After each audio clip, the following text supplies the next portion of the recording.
இன்றைக்கி டே 2 தீபாவளி ப்ரிப்பரேஷன் தான். இன்றைக்கும் வந்து மாவு கொடுத்து என்ன சலிக்க விட்டாங்க. நேற்று வந்து கடலை மாவு, இன்றைக்கி வந்து அரிசி மாவு.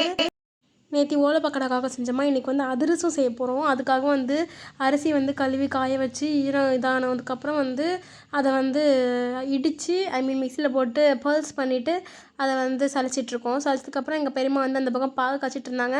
இதை சலிச்சிட்டு அதில் போட்டு மிக்ஸ் பண்ணி அப்புறம் வந்து கொஞ்சம் வந்து செட்டில் ஆக விடணும்.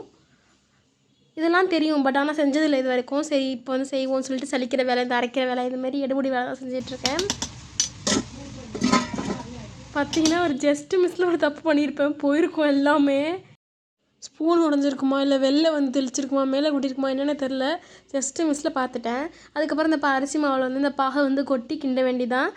இது மட்டும் இல்லாமல் குலோப் ஜாம், எல்லடை, மிக்சர் இது மாதிரி நிறையா வந்து செஞ்சாங்க. எல்லாத்தையும் என்னால் ரெசிபியும் கேப்சர் பண்ண, வீடியோ கூட என்னால் எடுக்க முடியல.